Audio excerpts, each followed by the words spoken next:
Matthew Perry was most well known for his iconic turn as Chandler Bing on Friends. I'm Chandler. I make jokes when I'm uncomfortable.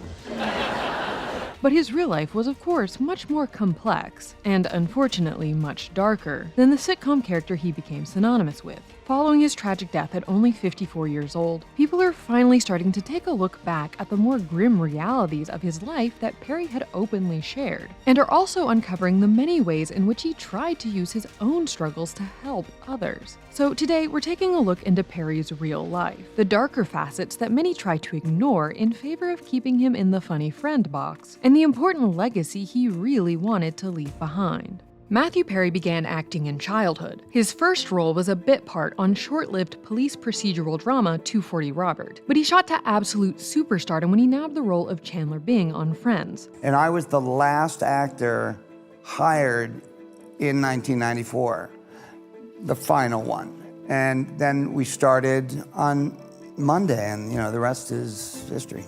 At only 24 years old, he was the youngest of the main cast, and while many might assume that being thrust into such an intense spotlight so young was what set in motion his battle with addiction, in fact, his struggles began much earlier. In his candid and brave memoir, Friends, Lovers, and the Big Terrible Thing, Perry outlines a childhood fraught with sadness and feelings of abandonment. His parents divorced when he was very young, and he spent his childhood between the two homes, but often feeling like he was being ignored by both parents. He also felt that he didn't fit in at school, which led to him acting out, once even beating up future Canadian Prime Minister Justin Trudeau in a fit of jealousy over the way he did manage to fit in and excel. I'm not bragging about this. This is terrible. I was a stupid kid. This sadness and pent-up anger led him to try to find ways to numb the pain from a young age. He began drinking at 14 and said that at the time, he felt that being drunk made him feel more normal. I realized that for the first time in my life, nothing bothered me. The world made sense. It wasn't bent and crazy. I was complete, at peace. I thought, this is what I've been missing. This must be how normal people feel all the time. This would kickstart what would become a lifetime struggle of addiction, therapy, rehab, and mental institution stints and detoxes. I didn't know what was happening to me. I just knew I had some issue with this thing. And it's a progressive disease, so it gets worse and worse as you get older. Adding fame to the mix didn't help things, but Perry said that before he had actually achieved stardom, he did believe it would be the thing that would fix all of his problems, that having an audience that loved him would fill the holes in his heart that he was at the time trying to fill with drugs and alcohol. He wrote, "I yearned for it more than any other person on the face of the planet. I needed it. It was the only thing that would fix me. I was certain of it." But that, of course, wasn't the case. The intense pressure of fame, especially the level of worldwide superstardom that Friends rocketed him to, came with a new set of issues. And during recovery from a jet ski accident after filming the second season of Friends, he was given a new addiction, Vicodin. He continued on the roller coaster of addiction through the rest of the series. Not even being called out by concerned friend and co-star Jennifer Aniston was enough for him to be able to truly grasp the intensity of his addiction. It's one of the terrible things about this disease is it just takes away the person you love.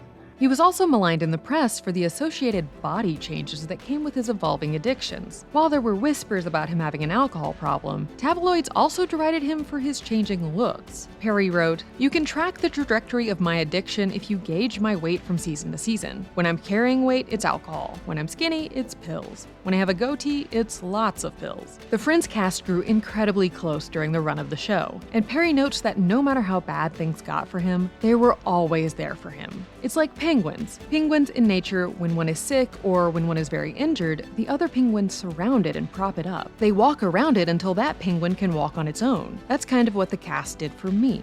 Season 9 was the only one that he was sober all the way through, and also notably the one season for which he was nominated for an Outstanding Lead Actor in a Comedy Series Emmy. Perry had many brushes with death over the course of his addiction, the worst being a terrifying incident in 2018, in which his colon exploded and left him in a coma for 2 weeks. He was honest about the fact that while those incidents did act as wake-up calls, the endless pull of the disease of addiction made it difficult to stay sober. A lot of us who were close to him felt like we lost him to drugs and alcohol. a long time ago because, as he documented it in his autobiography, there was so much suffering. But as hard as things might have gotten, he never gave up. He wrote, "I have spent upward of $7 million trying to get sober. I've been to 6,000 AA meetings. I've been to rehab 15 times. I've been in a mental institution, gone to therapy twice a week for 30 years. He was determined to find ways to stay sober and keep himself as healthy as possible. And he also found that he had a drive to help other people do the same. While substance abuse disorders affect many people, the National Institute on Drug Abuse notes that 20.4 million people were diagnosed in 2019 in the US alone. They are often shrouded in stigma. Though addiction is a disease, it's often treated like a personal or moral failing on the part of the sufferer. It's this shame that leads many to try to hide their addiction instead of seeking help, which can lead to dire consequences. Over the course of his own battle, Perry came to realize that while he couldn't magically erase the problem for himself or others, he could help people begin to deal with it by speaking about it openly. We're not weak. I'm a pretty strong,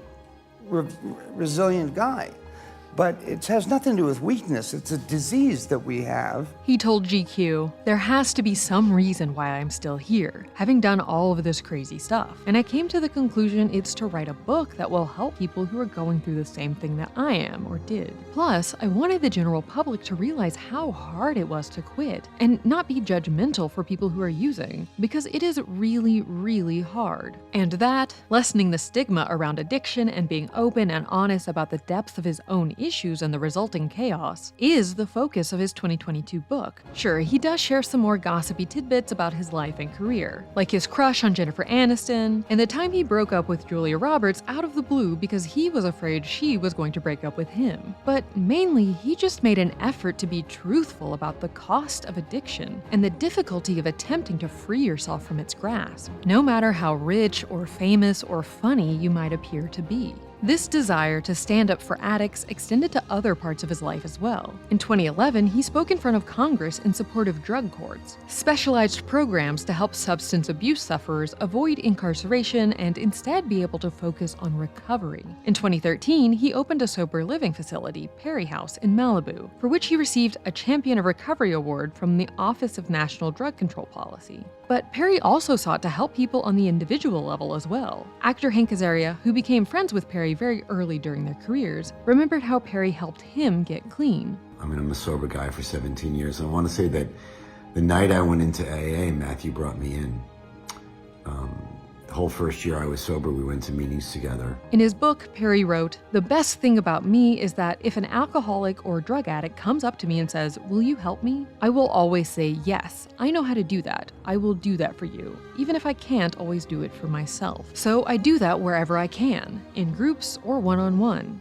Though Perry had many roles over the course of his career, Friends Chandler Bing is certainly his most beloved, and indeed one of the most iconic characters of that era of television overall. I'm hopeless and awkward and desperate for love. Audiences fell in love with Chandler because of his hilarious, sarcastic sense of humor, but also because Perry imbued him with a deeper sense of humanity. We all loved watching socially awkward and neurotic Chandler open up and grow as a person over the course of the show's 10 seasons. What must it be like not to be crippled by fear and self-loathing? We've already done a whole video on what made Chandler such a compelling character, which we'll link at the end of this video for you to check out next. Perry has always been open about his love for the character and his experience on the show. It's been an incredible thing to watch it touch the hearts of different generations. But Chandler becoming so beloved and recognizable also meant Perry started getting trapped in a box, where people not only wanted him to only play Chandler, but also thought he should be exactly like the character in real life too.